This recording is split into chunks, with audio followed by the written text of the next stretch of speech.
Zhao. Bon dia, viatgers. Ni hao, zhao, bon dia, hola, vol dir en xinès. Avui dilluns farem una volteta per la Xina. Ja que hi vam aterrissar ja fa unes quantes setmanes, seria interessant conèixer una mica la cultura xinesa. Què mengen, com són les seves ciutats i pobles, quins animals hi ha, com són les cases allà. Us sembla bé? Doncs avui farem un viatge per la Xina. Som-hi! Mireu, tots els nens i nenes del món sou diferents. Segons allà on viviu, teniu unes característiques físiques o unes altres. Veieu? Hi ha nens que són més morenos de pell, tenen el cabell arrissat, d'altres són més rossos, els ulls blaus, els ulls emmetllats, que es diuen, el nas més petitó, el cabell llis i negre potent, una pell ben morena. Sou tots nens i nenes d'arreu del món i a cap nen i nena li pot faltar una casa, amor, sanitat, és a dir, un metge, ser feliç, jugar, menjar, aigua potable. A cap de vosaltres us pot faltar mai res d'això.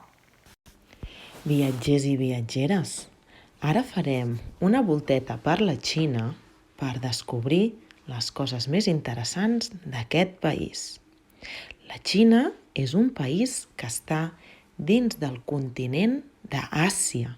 Us en recordeu que vam estudiar els continents?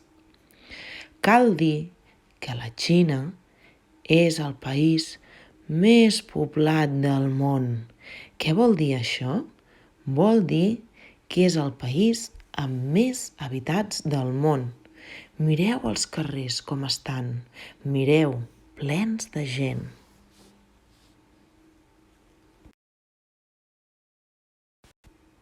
La gent de la Xina viu en llocs molt diferents. N'hi ha que si tenen més diners viuen en edificis alts i bonics, però també hi ha gent més pobra que viuen en cases flotants. Heu vist mai què és una casa flotant? A la Xina hi ha poblets preciosos, però la gent viu dins d'una barca i se li anomena casa flotant.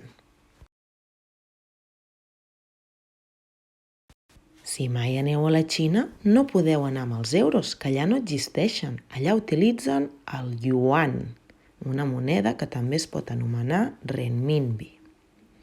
I les robes? Mireu, tant utilitzen hanfus com quipaos. És molt diferent que la nostra roba. Les noies vesteixen aquest vestit que anomenen quipao. Antigament vestien aquestes túniques tan llargues i les anomenaven hanfu. Què en sabem del menjar? Doncs més enllà de conèixer l'arròs tres delícies i també rollitos, el chow mein són aquelles tallarines amb pollastre tan bones, segur que n'heu menjat. O el zongzi. Sabeu que l'arròs és el que més mengen els xinos? Doncs en fan aquests triangles deliciosos, igual que la sopa de wonton. Són una espècie de raviolis farcits, també deliciosos. I què us podria dir de la Gran Muralla Xinesa? És l'estructura més llarga del món, construïda pels humans. Van construir moltes fortificacions i muralles de pedra per protegir la Xina dels atacs d'algunes tribus. A la Xina podem trobar animals molt curiosos. Mireu aquest mono. Sabeu com es diu? En diuen el mono narigudo i és de color taronja. També podeu trobar aquesta mena d'os que en diuen os d'aigua.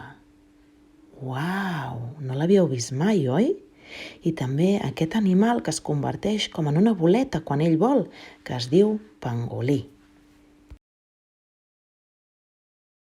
I per últim us ensenyo un alfabet xinès. Què us semblen les seves lletres o caràcters, com diuen ells? Diferents de les nostres, Ara que ja sabeu més coses de la Xina, us explicaré una miqueta sobre el seu alfabet, abecedari. No és com el nostre, Mireu. Aquest símbol, ells en diuen caràcter, significa zao, ni hao, hola, bon dia. Ells no escriuen com nosaltres, amb aquestes lletres que tenim aquí, a la nostra cultura. Ells utilitzen caràcters. Ni hao o zao, que vol dir bon dia, la primera llum del dia, molt aviat, representa que aquest caràcter està format per dos. La part de dalt és el sol, i la part de baix, que és com una creu, vol dir el primer. El primer sol és quan diem bon dia. A partir d'ara ens podem saludar així. Ni hao, zao, hola, bon dia. Teniu ganes de veure l'alfabet? Sí? A veure, us l'ensenyo. L'alfabet xinès té fins a 56.000 caràcters. Però no cal aprendre'ls tots, per poder escriure i parlar en xino. En 4.000 és suficient. L'alfabet xinès és un dels sistemes d'escriptura més antics del món. Es necessita moltes hores per aprendre'l. Ara que ja heu vist l'alfabet, que es composa d'uns caràcters, ja sé que no és fàcil, he decidit que escriuré el meu nom. Em deixaré l'alfabet xino aquí davant i copiaré el meu nom. A veure.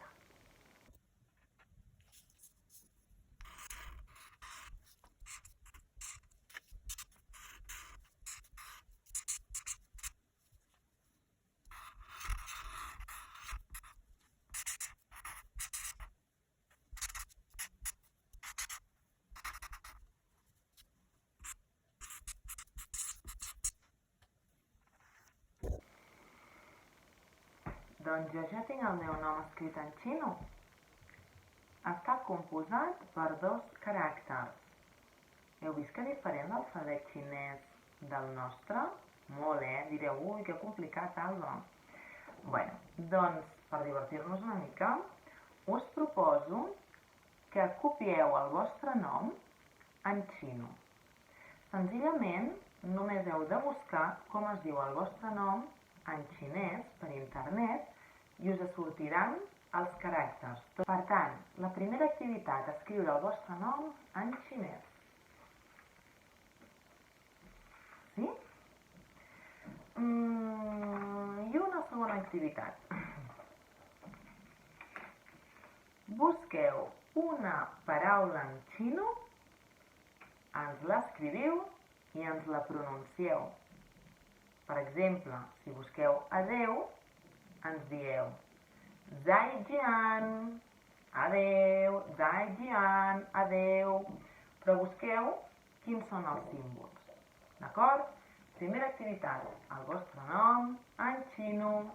Segona activitat, buscar una paraula, pronunciar-la i dir-nos quina és i busqueu el seu símbol. I tercera i última activitat d'avui serà la següent. Haureu de buscar alguna coseta d'informació que ens pugueu explicar sobre la cultura xinesa. Per exemple, podeu explicar alguna cosa sobre el menjar xinès, què mengen, o algun animal que no el tenim aquí en el nostre país, i allà sí que hi és i viu, doncs ens expliqueu alguna característica. Podeu escriure, el podeu dibuixar, però vull que ens ho expliqueu. Ens podeu explicar també on viu la gent, com vesteixen, com es diuen les robes que ells porten, el que vulgueu.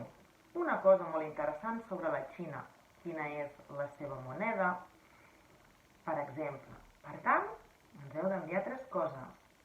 El vostre nom, escrit en xino, una paraula, la que vulgueu, pronunciar-la i escriure-la en xino i explicar una cosa interessant sobre la cultura xinesa que sigui molt diferent de la nostra cultura. Comencem el nostre viatge per la Xina avui? Doncs vinga, va, que aprendrem moltes coses entre tots, ja veureu com sí. I crec que un cop haguem acabat la Xina, ens n'anirem cap a l'Àfrica, un lloc molt interessant. Fins demà, viatgers!